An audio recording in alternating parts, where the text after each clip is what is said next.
Tech Talk with Matthew Dickerson. Matthew Dickerson. Tech Talk. Sit back and relax. It's time to talk technology. Hello, digital funsters and virtual party people. Hope you've got your party pants on, because we have one job to do right now, and that is to get down with what's happening in the tech world right now on Tech Talk with Matthew Dickerson. And here, on the mic, the techno wizard with the lyrical stylings. Welcome to the stage, Matthew Dickerson. Yo, Matt. Word. Now, virtual funsters. I'm not sure I want to be a virtual funster. I want to be a funster in the real Should world. have just included everyone. Yeah, that's right. No, digital funsters. Virtual party people. I want to be more than a virtual party. Okay. I want to be at the party. The real party. I don't want to be looking at the party and pretending I'm there. I want to be with there. Other avatars. Yeah, that's right. Yeah, right. Okay.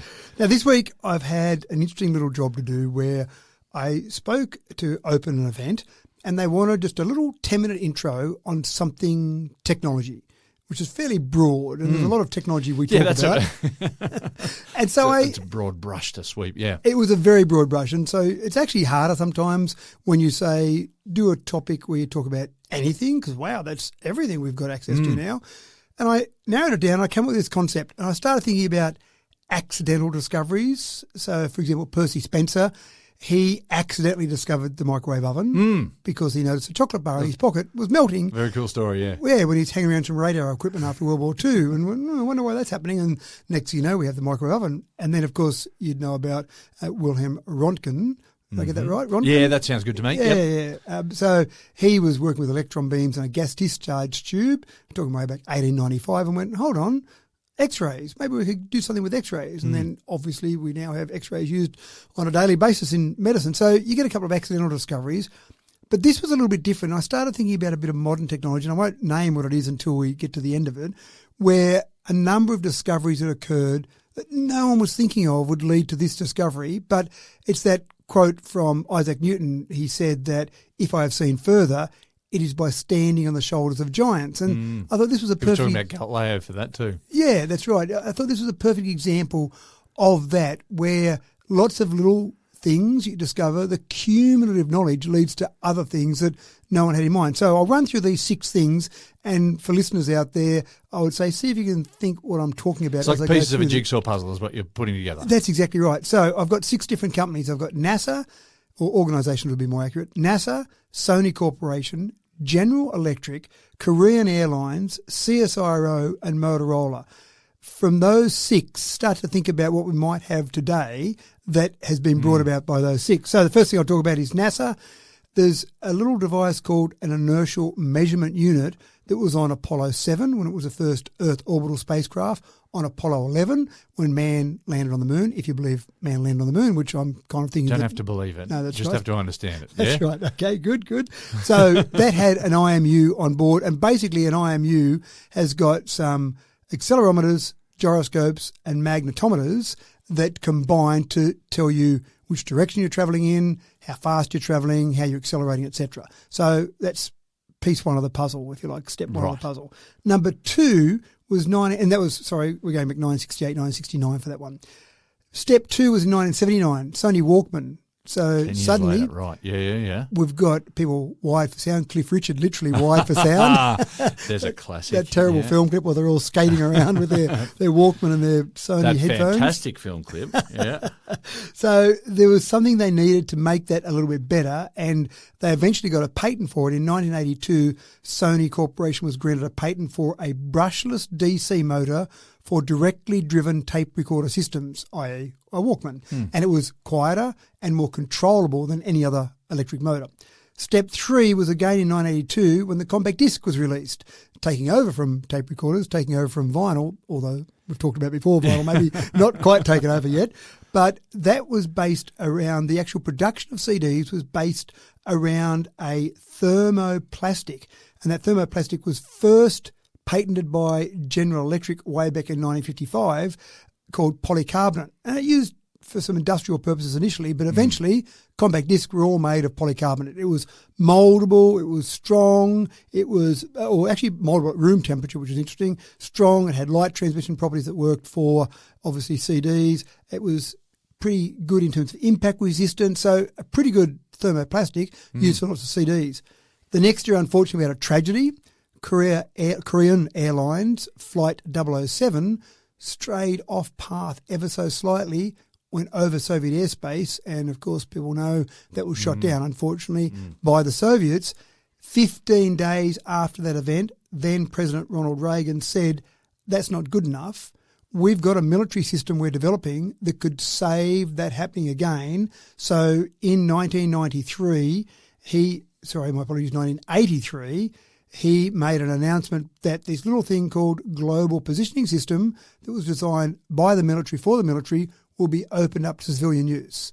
Now, it took to 1995 before all 24 satellites were up and running and people could use it from a civilian perspective, but the fact that it was announced that it would be used for civilians was 1983. So that was pretty interesting. Yeah, right, very interesting, yeah. Then 1992, CSIRO, they were granted a patent that was a modern method of communications for, what came to be known as Wi-Fi.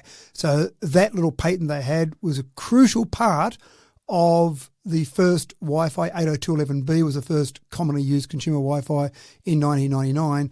And then 1996 was the last piece of my puzzle when Motorola released their newest GSM digital phone called the Motorola StarTAC, and it was a clamshell. Remember the flip phones? It was a clamshell version of that. Yeah, vague memory of that. What they needed for that was the ability to have a battery that was light, good energy density, long-lasting, and also a bit of flexibility in the shape. So that was the first consumer usage of a lithium polymer battery. Put all those things together, and then you've got a little modern device called a quadcopter, or let's call it a drone. I was going to start putting the pieces together and see. Oh, sorry. Let's go back. So what do you think that might be? Sorry, you've got a small battery. Yep. Right, small and light battery. You've got GPS. Yep. I'm trying to recall. There were 6 things, weren't there? There were, yep. Oh, so you've got Wi-Fi. Wi-Fi. Yep. So you've also then go back to the inertial measurement unit. Yeah, right, Yep. okay. You've got thermoplastic. Yeah, okay. Yeah. And you've also got the other one in 1992 was Sony with nice little motors. The tiny little motors. Yeah, quiet, tiny controllable electric motors. Yeah. So what do you think if we put all those together you can come up with? I don't know. I went just a bit early. Quadcopter, what sort of... you have to help me. All right, a quadcopter drone. There we go. So the modern drone, if I go back 30 years, I'd say... If I go back 40 years, I'd say impossible. 30 years, I'd say... pretty hard to build what we've got. 20 years, you're starting to get the pieces falling together, and drones really started to become more commercial, consumer-wise, if you like, maybe 15 years ago. The drone that we think of, the quadcopter drone we think of now. So you put all those pieces together, you get this thing that no one, an IMU for Apollo to land on the moon, no one's thinking, and one day we'll have a quadcopter drone that you can fly around and do cool stuff with. No, it just requires the right brain to think of it. And stick it together. Even the use of the 4 propellers, like everything that was before that was just single propeller with a stabilising propeller on the back, just like a helicopter. Yeah, that's right. So they were designing these helicopters, and they just didn't have the stability or whatever. And the other part is it took skills to fly a helicopter. So even a helicopter that was a toy helicopter, it took skills to fly it. And I read one story from one gentleman who did fly toy planes and toy helicopters, and he said then this quadcopter drone came out, and he handed the control to his wife, who's never flown a toy helicopter before, and she starts flying. He said, "Oh my gosh, where are all those skills that I've built over all these years are thrown out the door?" So the other cool part is then when you get drones, as we've got now. So we've got Zipline, we've talked about them before, 1 million deliveries now. You've got over 100,000 deliveries of cups of coffee in Australia from Wing, which is a subsidiary of Alphabet. So we're actually doing drone deliveries of coffee. They've actually stopped now, but they did. They ran a trial for a couple of years and they were doing drone deliveries of coffee. Now, I think Zipline focused on pharmaceutical supplies and blood. Yeah. Many people would say their coffee was just as important as those pharmaceutical supplies. So you've got ones doing that. Amazon have talked about 500 million parcels a year autonomously via drone by the year 2030. So it's pretty cool what you've got there. You've got drones that inspect crops and spray herbicide on them. You've got drones that inspect power lines. Yeah. The things that we'll talk about danger in 5 years' time. And whatnot in times of natural disasters and things. All those sort of things. So quite incredible. So I just thought, I actually found it interesting, so hopefully our listeners do as well. But you don't really think of all those things when you're designing something, and that's where that cumulative knowledge, building upon that previous knowledge. I think that's where that's a really good example of all those bits of knowledge. Absolutely amazing. All right, people, today we're going to see what it's like to have a conversation with yourself with a little help from AI. We're going to explore the impact that social media has had on the collective way of thinking, and we're going to give the image of James Dean's Rebel Without a Cause a bit of a 2024 makeover. All right, but it's time to get this show started. I think this first story is either going to be the coolest thing you've ever heard of or the stuff of your worst nightmare. Autonomous driving is here, of course, but so far it's been mainly taxis and the odd bit of dabbling with a Tesla. For the better part, it's involved mostly travelling at lower speeds until we've worked things out a little better. But some people get bored all too easily. And by some people, I mean the folks from the UAE. From the land where money is no object, the land where outlandish possibility becomes probability, comes autonomous vehicle racing, folks. A track free of drivers' egos, where a set of steely nerves are wholly redundant. There's some novelty value here, Matt. But do you think this is going to take off? I do think it's going to take off. And you are right when you talk about the UAE. The first time I ever went indoor skiing, snow skiing, was in the UAE. And it was crazy. It was 40 degrees outside. Yeah. And I walked into this building in a shopping mall. I'm walking around shopping normally. And then I went, I'm going to try that indoor skiing there. And, of course, your mind is still thinking 40 degrees. You're in the middle of the desert. And that's right. And I've walked in and I went, I don't need gloves to ski with because I'm in the desert at 40 degrees. Yep. And, of course, one ski down the slopes, my fingers ready to snap off. Right, put some gloves on there. So money does seem no object. Well, and this is the thing. There's just this legend of someone coming up with an idea and then someone just saying, well, how much is it going to cost? Yeah, that's right. And then, okay, let's pay that money and let's just have it. And in the UAE, I don't think they ask that question. They just say, okay. All right, let's just do it. That's right. And this is one of those ones that maybe they said, let's do it. I talk a little bit about Formula One sometimes, and sometimes people find Formula One has lost its character because the drivers are like robots now. The drivers are told the theoretical time that car should do around that circuit. And sorry, James, you were 3,000th of a second below that time. What are you doing, bludgeon? Not having a real crack at driving. So it's taken a bit of that. Yeah, right. Driver has a spin, comes from behind, a wind, all that sort of thing out of it. Well, let's forget about the idea they're becoming robots. Let's just say... Just make them robots. Exactly right. And that's what they've done in the UAE. There is a race series where you've got 8 university-affiliated teams, and the job is for them to build a race car. They've certain specs, the same as Formula One. Build a race car. It's called Super Formula Cars, and not put a driver in there. It's not remote control. They don't have people back in the pits with a little remote control going, hey, let's just drive them around the circuit. They have to be controlled by AI. And just the same as in a real race, you've got parc fermé where you can't touch the car after you're in parc fermé conditions. You can't touch the car after it's on the grid. So no control. When I say not touch it electronically. So you can't do anything after it's on the grid. It's got to control itself. It's got to think for itself. It's got to make decisions for itself. Yeah. Now, I thought that'd be really interesting because you could punch in a whole range of data after doing some testing and say, theoretically, you can lap around this circuit in 1 minute and 32 seconds and go and do that now because you're not going to miss your braking marker. You're going to get everything right. But then when you throw 8 cars on the track and it's got to make decisions about overtaking, it can draft behind other cars the same as a normal race car so you can be faster when you're behind another car. You strategically work out where you're going to make an overtaking move, making sure that you're thinking, well, that other car is going to be accurate in its braking marker as well. I just think it sounds fantastic. And it's really weird. I watched a bit of it and there's no driver in the seat. There's a bunch of sensors there. So it's relying on cameras. It's got radar. It's got LiDAR. It's got GPS. And, of course, I mentioned an IMU. It's got an internal measurement unit as well from Apollo 7 spacecraft, maybe a more modern version of that. But it's really this whole concept of throw the car out there, don't touch it, let it run the race, and away you go. Yeah, but the weirdness about this is every other sport has got some human that's a part of it, right? And so you end up, you know, if you're a fan of it, you become a fan of, say, you follow, like, let's take Formula One driving. Yep. You become as much of a fan of the driver as anything else. So are you, and from your opinion, were you a fan of McLaren, the team, or were you a fan of the drivers who've driven for McLaren, or Ferrari as a team, or the drivers who drove for Ferrari? You do like the drivers. And don't it's you follow the because driver. there's a personality that's Yeah. been brought to it. Yeah. But if there's just a machine out there, Yeah. do you really invest anything in that? And some people say, "Oh, I love McLaren or Red Bull or Ferrari or Mercedes." But it's because of the drivers who are driving. Yeah, I think you're right. So it's a fine line there. So do you really love that team and you look there and you go, I love the way that camera sits in the cockpit there? Yeah. Or is it something that hasn't got the same emotion? What I do like about it is that it's going to absolutely progress AI research, autonomous driving research.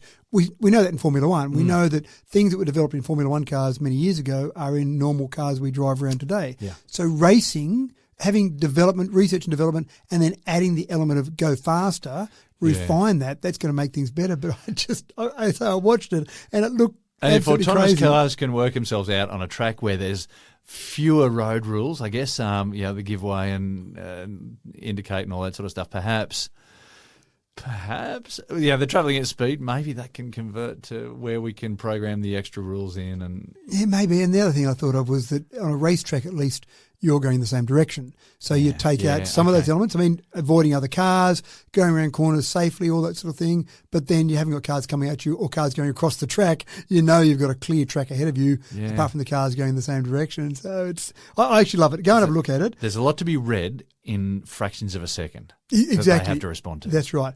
It's called the Abu Dhabi Autonomous Racing League competition. And there's an organisation called Aspire, which is part of Abu Dhabi's Advanced Technology Research Council. Didn't know they had a council for that, but they've got one apparently. So they've organised this whole competition. So it's worth looking at. I wonder if they'll draw a crowd. So I'm just locked into this whole who's going to watch it business. I wonder if they'll draw a crowd or whether or not they'll just have big screens with simulated people on the screen. Or virtual crowds, maybe. Virtual crowds, yeah. So while we're having a virtual party, we can watch a virtual crowd watching this fun. So It's a brave new world. it is a brave new world.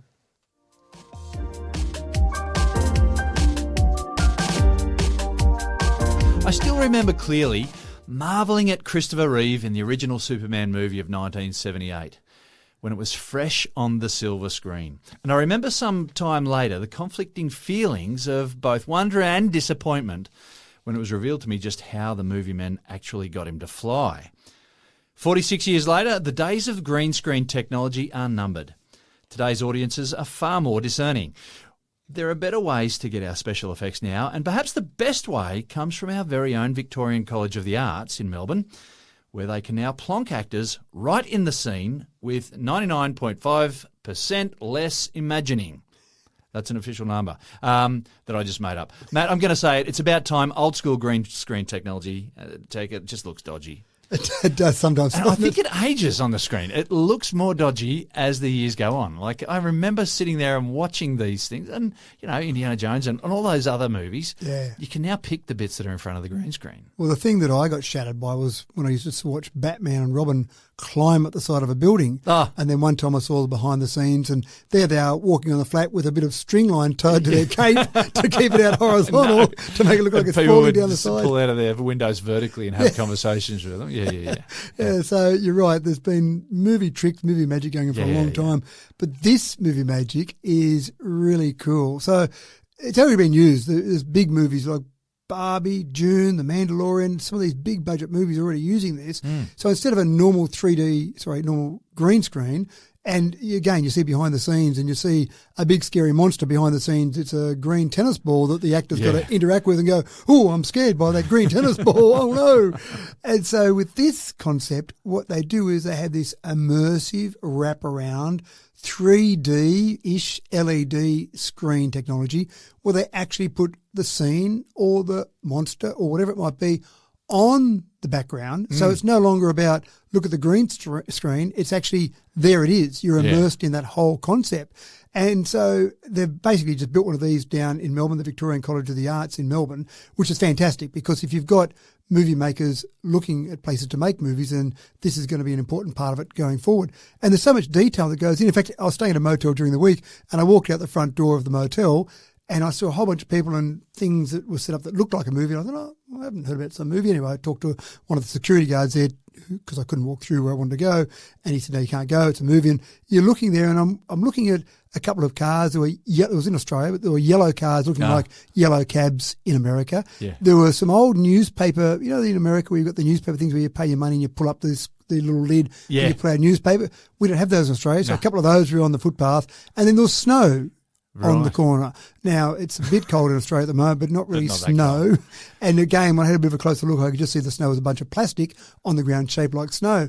A lot of work that had to go into this one scene that was being set up there.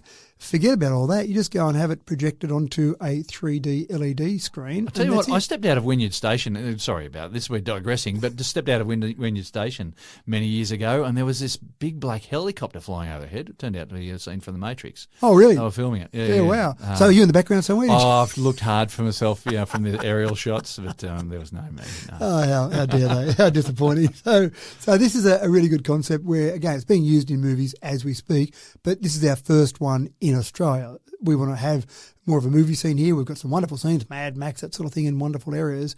But obviously, if we're moving ahead with technology, and you don't need to be out at Broken Hill to be shooting Mad Max, if you can just be in a studio somewhere, then what the heck? Let's have the studio somewhere they can shoot in. So So we're talking about an enormous LED screen, yeah? We are talking about enormous, because again, you've got to be able to do wide shots of these actors, and it's got to be the full scene filled in the background. Again, you see green screens and they fill them in afterwards, and it just looks a bit dodgy. Yeah. Even really good modern green screens sometimes just look a bit out of I reckon place. it ages as well. So after a couple of years, you can really clearly see the green screen stuff. I wonder if it's because it gets so much better that it stands out more. Yeah, maybe. Hopefully it doesn't change the quality of it over time. So keep an eye for that. You might see this, because it is becoming a standard in film production without a doubt.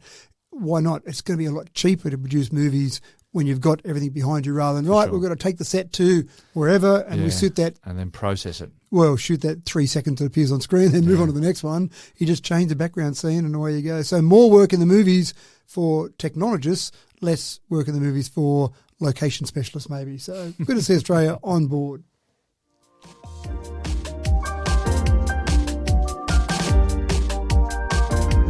From screens to cameras now.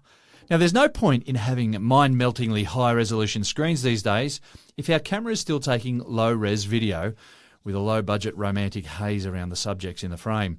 So bring on the new 18K res digital cinema camera. Matt, this is for the fully immersive experience. And you didn't say that wrong, did you? That was 18. That was 18K. Yeah, wow. Right, that's goodness. That's serious, isn't it? And talking about old movies, you do see old TV shows, old movies that were state of the art at the time. Yeah. And sometimes they're in 4:3 format rather than 16:9, so it makes it a bit obvious. But still, you look back at those and you go, oh, really? Did we watch that? Did we? Yeah, we tolerated that. Did we think clearly that was good? But more than tolerated, that's right. We loved it. It was state of the art. We didn't know anything different. Well, we didn't know any different, but we would go and see a movie and we go, wow, look at that. Isn't that fantastic? Yep. And we look at it now and go, oh, really? Did we put up with that? Is that the best they could do? Old sport, that's the one that gets me. When you see old sport and you watch a replay of a certain event and you think, well, how could you possibly work out whether that was legitimate or not compared to modern technology where it's frame by frame and it's like, oh, yes, obviously that was fumbled or dropped or whatever it might have been. So 18K, let's get back to 18K, sorry. 18K, let me say that again, 18K. Now, this is used typically for things like IMAX. Yeah, I was going to ask. IMAX, So when you've got IMAX now, in the past, what they've done is they've used 10 cameras to shoot a scene for something like IMAX, when you've got a mother of a screen, that's a technical term. And when they then take those 10 different shots at slightly different angles, they then stitch that together. You can imagine a lot of computing power required and a lot of mucking around to get it right, a lot of background work, if you like, afterwards. So this particular, it's a Sydney-based cinematographer that's got this particular camera, an 18K camera, so they can use it for things like IMAX. But more than that, they're using it for things like testing the 8K TVs that are coming out. So there's a whole new range of TVs coming out this year. Forget the 4K. We've talked about 4K before. 8K. So there's not much point having an 8K TV unless you've got some content that is 8K. And there's two things there. One, obviously you want high-resolution cameras to be able to use with it. But the other part, of course, is that they're now using AI in some of these TVs. So they're stitching together little bits between the 4K. So when it's 4K, shown on an 8K screen, it's estimating, the AI is estimating what should be between those pixels and filling that in so you're getting an almost 8K experience. That's not good enough. We'll look back in years' time and go, what a joke. How did we put up with that? Back in those days. That's right. 18K is what we want to be able to use that. And so a lot of testing is done on the 8K TVs with 18K cameras. But this 18K camera is nothing's enormous. It's just a little camera, right? It is a little camera. It's waterproof. It looks like a normal camera. Just the sensors on that are capturing so much more detail. Now, I've written articles on the limits of our eyes in terms of should you get a 4K TV? Should you get an 8K TV? I've got to confess, I've stepped in a couple of TV shops and gone, I can't see any difference between that one, and that other one is supposed to be much better. Yeah, and my eyes can't. What I concluded from the article I wrote and the research that I did, and I based it on basic 20/20 vision for someone, unless it's a particularly large TV or you're particularly close, what you're saying is absolutely spot on. A 4K to an 8K at sizes that we typically are getting, 65, 75 inch, then no, unless you're very close and you're typically in the lounge room sitting back at least a few metres, you do not have the resolution in your eyes, and not you in particular, but the human race doesn't have the resolution in our eyes to pick the difference on those. When you start to get to 98-inch, 120-inch TVs, that's when you start to notice the difference, or you're sitting up a bit closer to them. Or IMAX screen. Yes, definitely, you'll notice the difference on an IMAX screen, for example. So quite fascinating, but 18K. One thing I do like is I know when I do record stuff personally, I've only got some 4K, some piddly little 4K cameras that I use for recording. And when I record with those, and sometimes you want to narrow in on a bit of a scene, I like to always keep it above at least HD, 1920 by 1080. And so you focus in a little bit there and zoom on a little part there and you go, oh, I'd like to go a bit further, but I don't want to go past HD. Well, at 18K, man, could I focus in some little parts there and still keep it above 4K. So that's one advantage to shoot above what you might actually be using in there. So anyway, keep an eye for that next 18K camcorder you see come out. And just thinking about what we used to tolerate in the olden days.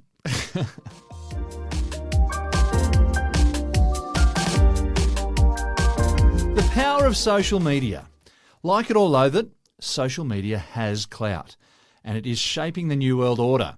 Information and misinformation circulates like nothing we have experienced.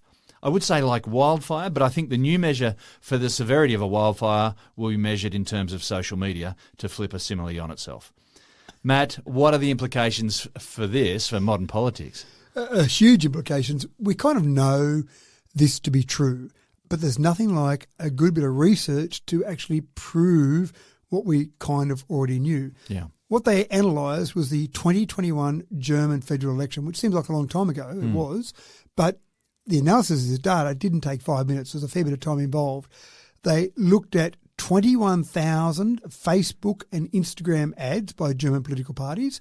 They looked at these ads that were viewed a total of 120 million times, did an analysis taking into account variables such as incumbency and how long their campaigns went for, and came up with some interesting data.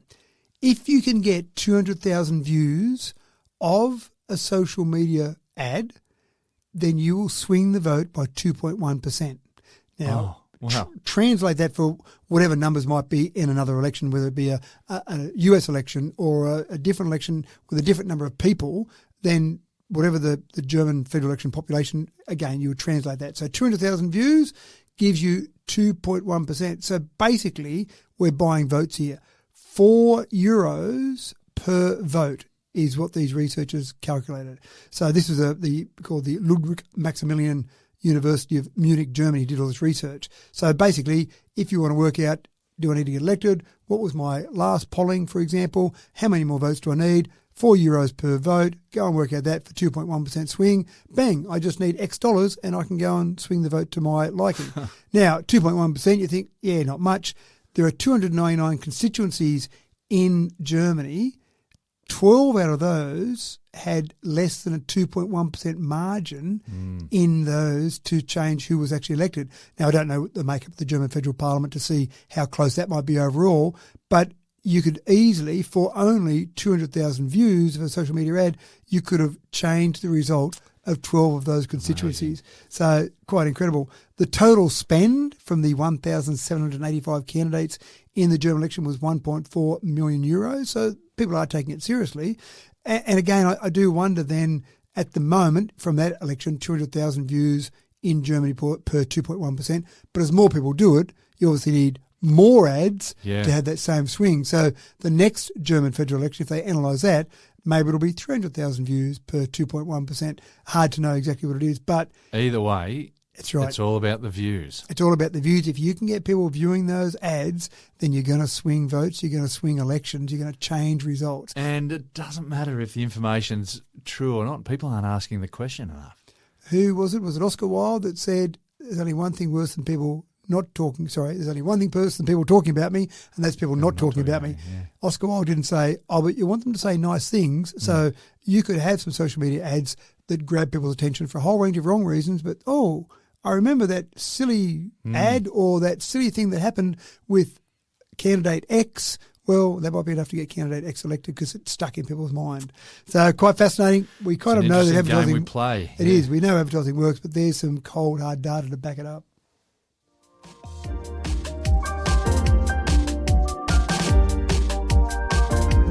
Reid Hoffman, co-founder of LinkedIn, has interviewed himself, or rather the deepfake avatar of himself. And Matt, the world just got a little bit weirder. It did.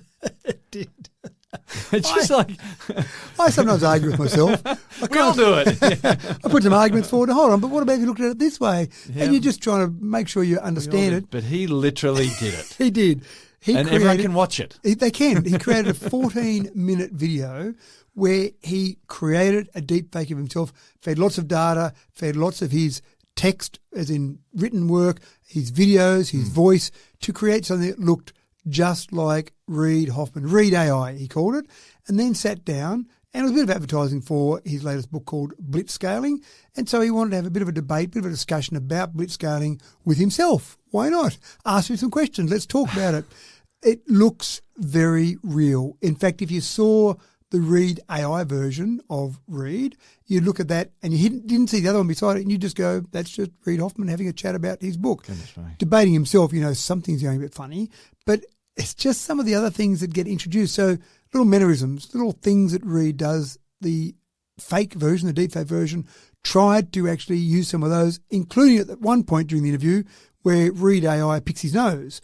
I'm thinking, so is there videos of Reid picking his nose and that's where it's learnt that from? Or is it just maybe he scratches his face and so it's trying to do some little mannerism that looks a bit like Reid AI with a little randomness thrown into the mix there somewhere? So picking his nose, chatting about things, using a whole range of little tools to try and get to the point where this is real. Now, he used a couple of companies, Hour One, as in Hour, Hour One, and the other one was 1111 Labs. Now, if you remember when we did our 100th episode and we did our voices, I made some deepfakes of our voices, I used 1111 Labs for that particular one. Now, I just used the free version, as we've talked about before. It ended up with our voices with a bit of American twang on there. This, obviously, he used some sort of, it was weird, used a paid version of it and basically said, get my voice as accurate as possible. And you do watch it and you think you're talking to Reid Hoffman if you're looking at the Reid AI. So I'm thinking, like, the AI avatar version does something or says something, it's going to be hard not to hold Reid Hoffman accountable for it. And if you do this for yourself and you create an AI avatar and it says something that you go, oh, hang on, I don't feel like that, I wouldn't have said that. No, that was your face. That was your voice. It was your thoughts. It was all your emails or text messages or stuff that you've written fed into it. So, yes, you would have said that. But maybe there's some things that your inside head does and some things that your outside head doesn't. Maybe that's where we hopefully have filters by the time we become adults and we sometimes think those things, except Homer Simpson, who goes, after he said something, I didn't mean to say that. But essentially, we do think about things sometimes and go, maybe I won't. So maybe the AI version just blurts it out. If you create an AI avatar of yourself, then you hold on to your hat because you're going for a ride. You've got to be held responsible for it. You've got to be held responsible. Yeah, that's right. So 1111 Labs did get in a bit of trouble. I think we talked about this one maybe last year, maybe it was early this year, but it was when they did some deepfake robocalls. It was Joe Biden's voice telling people not to vote. And so that was 1111 Labs. So they're very clever at what they do. Whether you know how to use their tools and technology, that's the really interesting thing. So have a look at it. Reid Hoffman, go and look at Reid Hoffman interviewing himself. It is quite scary, quite fascinating, but it also makes you think twice when you do see other videos of other people. Is that the real version of that or is that the AI version? You can trust nothing.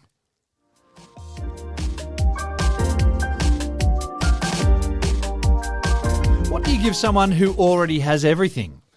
Finding that perfect gift that is wholly unique. It's a tough proposition.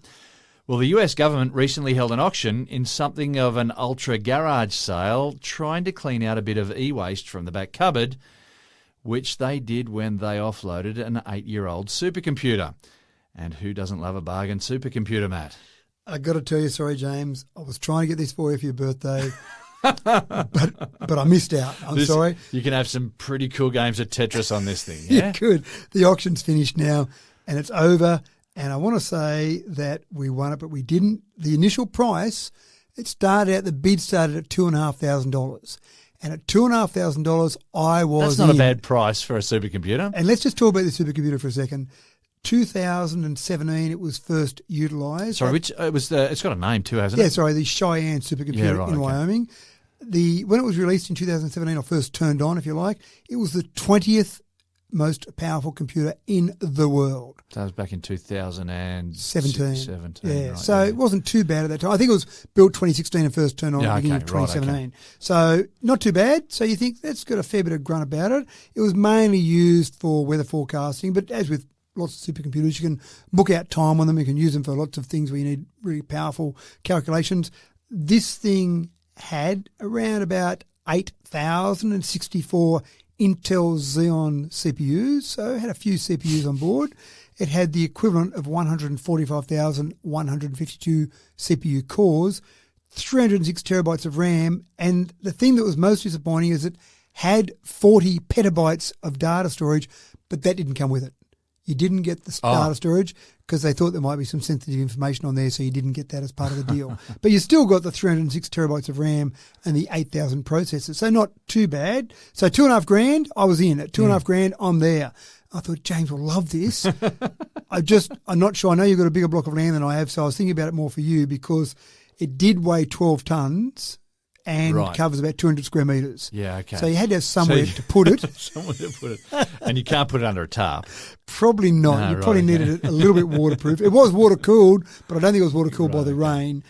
Unfortunately, as the bidding ticked away, 27 bids later, it went for $480,000. Wow. And I tapped out by that stage. I'm sorry, look, I do like you, but I just didn't like you quite that much. What you're going to do with that supercomputer if you're not a government? Well, I actually think they're going to break it down and sell it. I reckon if you look now sell it for parts on the market, in the near future, you'll see a lot of Intel Xeon CPUs and a lot of RAM on the market. What good's a supercomputer if it only lasts 7 years? Well, this actually went longer than predicted. They actually said that they only built it for 2. Because of COVID, they would have liked to have replaced it earlier, but they couldn't get some of the replacement processes happening, so they had to just keep it a bit longer than they normally wanted to use it. So we talk about people bemoaning their little notebook they buy and 3 or 4 years later they have to replace it. So feel for these guys because this one, e-waste, that's right. This one they spent about $30 million on. So I don't know if that's good value for money. So they spent $30 million on it and they've been able to recoup about $400,000. That's right. Okay. So $500,000 7 years later. Now, if you were going to plug it in your place, which again, you aren't, sorry, because I missed out on it. But if you were, you also needed to probably upgrade some of the power going to your house because it's about 1.7 megawatts it uses. Wow. Now, I've got a new standard for measuring power. I thought, what else uses 1.7 megawatts? And how many swimming pools? Sorry. Well, no, a suburban electric train. Okay. So that's our new measurement of power. Right. Of peak power consumption is suburban electric train. So this is what I call one SETs. One suburban electric train is this supercomputer. If you want to do another one. Does it matter how many cars are on that train? Is it an 8-car suburban electric train? Well, I just had to average it out a bit. I looked at a few different ones there. Train. All right. So or 10,000 normal computers, if that's of any assistance to you. So 10,000 normal computers or one supercomputer for your 1.7 megawatts. So I'm not sure most people have that 1.7 megawatts available at their house. Yeah, so you might have well, I guess I'll have to wait till the next supercomputer comes onto the market. Onto the market. The next I'll try harder next time, I promise.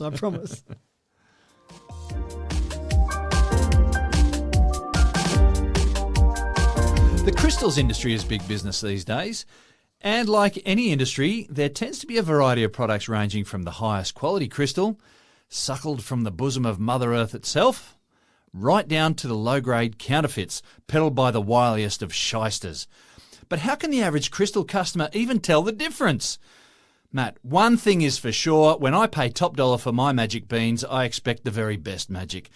What manner of corruption has invaded the crystal marketplace, and how can I protect my chakra in the future? It does seem interesting, doesn't it, that we're talking about fake crystals, because the real crystals do something, do they? And they do. And if you've got a problem with what we're saying right now, I think you're on the wrong podcast. But go and tune into Crystals Are Us or something podcast. Something with more music in the background, chimes, wind chimes and stuff. Yeah, wind chimes, that's right. So there are natural quartzes normally. When you start talking about crystals, it's normally a natural quartz. Yep. And people pay a lot of money for those, for the healing powers, the soothing powers, the whatever powers that they supposedly have, which I don't subscribe to any of those. But there's a big market now for people that are doing fake crystals. And so people are a bit disappointed about this because they're not having the same healing, soothing, whatever powers. So when as the real placebo ones. effect isn't working for you well enough, you know that you've got fake crystals. Maybe. And I would love to see someone doing the experiment to say, here's some fake crystals, here's some real crystals. Let's see if we can tell the difference of what actually happened. It is actually quite interesting to show how far we've come, that we are able to manufacture these real fake crystals, the fake crystals that look and act. So here's the tech part. That's right. We can fake crystals. That's exactly right. And people are fooled by them. You've got to get down to the stage where you're using some pretty good technology to actually pick up the difference. So a bit like, say, cubic zirconia, and you compare that to a diamond. For me, being a rank amateur with diamonds, I go, it looks pretty sparkly, it looks pretty good to me. Crystals are pretty much the same. Most people that are getting the crystals are saying, they look about the same. But no, if you start to get into some high-end technology, you can actually pick the difference between them. You've got to use a bit of some technology like a Raman spectroscopy process. So most people don't have that have crystals. That's Maybe right. X-ray diffraction you need to actually be able to pick the difference here. If you don't have a Raman spectroscopy device or some X-ray diffraction devices, then buy both, because they probably have the same effect, I reckon. Maybe I'm a bit cynical there, but Surely I'm not there's convinced. a camera that can, if you're holding onto the crystal, it'll detect the aura. Maybe. The aura camera. An 18K camera is what you need to detect the aura there. So if you buy your crystals, be on the lookout for some of these fake crystals on the market. They're pretty good fakes. I will.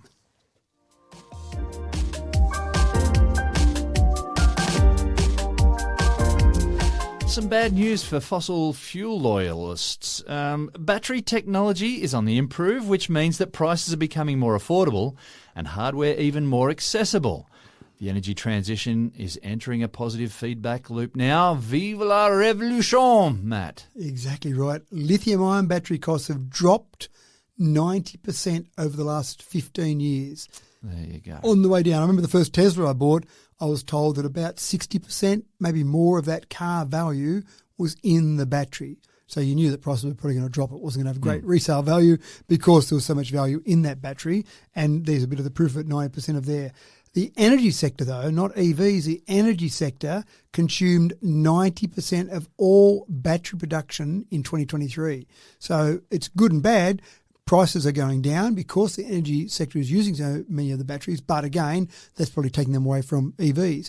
And I'm finding that interesting because I thought there were other ways that we would have storage of power. We do see other ways now, pumped hydro, for example. There are other ways that people can store power away from batteries. Batteries still nice and easy and convenient. Put the power in there. It doesn't lose too much each month if it's not used, and then take the power out when you need it. But apparently that still seems like the most common way to go in terms of using that.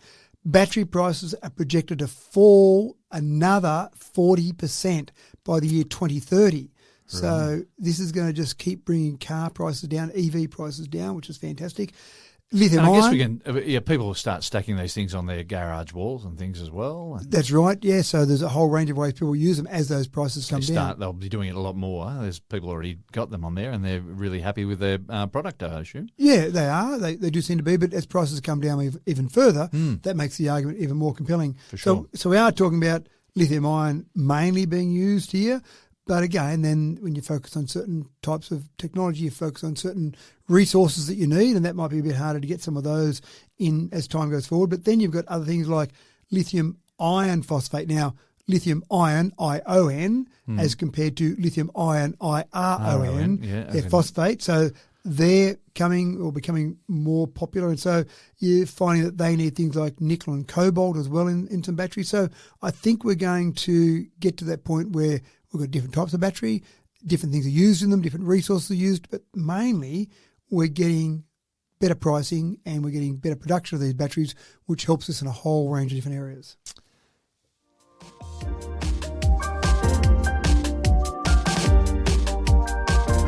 The 20th century image of the Easy Rider motorcyclist tearing up the highway is set for a 21st century makeover. Certainly, the dystopian future fuel-hungry motorcycle gangs in Mad Max is becoming less and less likely now that EVs and electric motorcycles are becoming more common on our roads. And hats off to a little-known Kiwi electric motorcycle startup that's just about to launch into the Aussie marketplace. Matt, I took a peek and there's a genuine 50s retro appeal about these motorcycles. They look cool, don't they? They look very cool. James Dean would have been right at home on one. So go and Google Street Dog 80. I have no idea how they came up with that. Maybe from the 80s. I don't know where Street Dog 80 came from, but it looks cool. Now, they started off with this little concept of going, why don't we just strap some little motors and batteries on a push bike? We've got e-bikes already, but they started experimenting with that and then went, well, that's looking pretty good. Maybe there are people out there who need to commute who don't need to go a huge distance and don't need to go really fast. So I'm talking about an urban population. So they started working on a motorbike that was just designed for basically commuting in a busy city. It only goes 80 kilometres an hour. So not a big top speed in terms of that. But let's face it, if you're driving around in a Sydney or an LA, how often do you get above 30 kilometres an hour or 40 kilometres or 10 kilometres an hour in some cases? So they don't need to go that fast. They don't need a huge range, so only 80 kilometres of range. Again, most of the time your commute is maybe 10 or 15 kilometres, but you take an hour to get that distance. And if it's only got 80 kilometres of range, then I'm going to guess that it charges pretty quickly too. Yeah, it's only a smaller battery in there, so it does charge. It's only light. It's about 80 kilograms. 80, maybe that's where the Street Dog 80 comes from.